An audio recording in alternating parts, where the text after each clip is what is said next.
About 1 in 3 American kids and teenagers is overweight or obese, making childhood obesity the #1 health concern among parents. They're more worried about that in some cases than drug abuse and smoking. So are we inadvertently lending to our children's obesity? Dr. Aguila is an obesity and weight loss specialist joining us this morning. Hi, Dr. A, as you like to be called. Good morning to you. Thanks for having me. So what are we doing as parents sometimes that may be causing our children to associate these great foods with great emotions, therefore making us obese? Absolutely.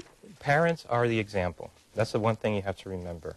And if we teach them from very early on, clean the plate. Remember, I don't know if you were taught that as a kid. I was taught that as well. Well, yeah, my parents came from the Depression, and they said, you know, we didn't have the food, so you eat the food now. Exactly. But how big were the plates back then?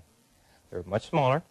They were half the size of what they are now. The portions were half of what they are now. So if you clean the plate now, you're going to take a tremendous amount of calories.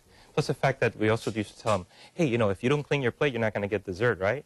So now we're adding even more calories to the dessert, and desserts today are even bigger. Do you recommend that parents just not serve dessert at all, or maybe, how about fruit? I think fruit, of course, is very important to serve, but you know, if you're going to do dessert, do it on the weekends, do it maybe for a special occasion or when you go out to eat or something like that. Make it something special and share it, because remember, desserts are very big, so you want to share it.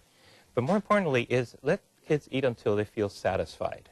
Okay, that's the important thing. Feel satisfied. Not overfilled, not clean the plate, feel satisfied. Okay, you know, I'm a parent of 2 children, 4 and 6 years old, and I know there's some who have even younger, and they think, well, but they're not eating enough. Are they eating enough? Oh, yes, they are. A lot of times, you know, they pick and that's it. Oh, kids know from very early on when they feel full.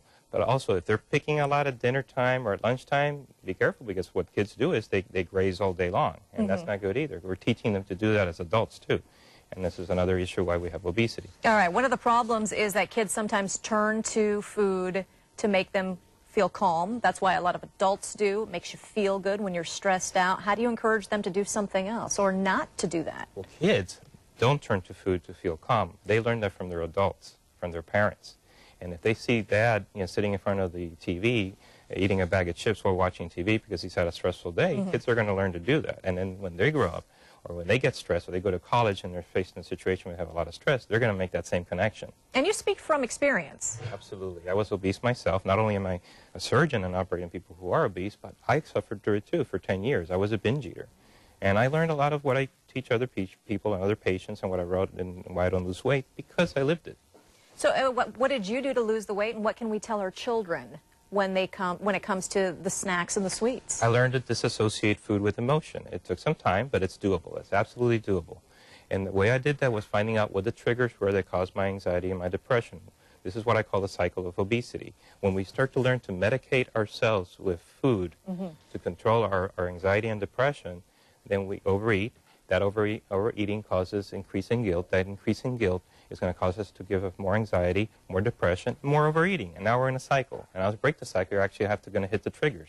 Best thing to do is don't let the kids make that association between food and emotion in the first place. Yeah.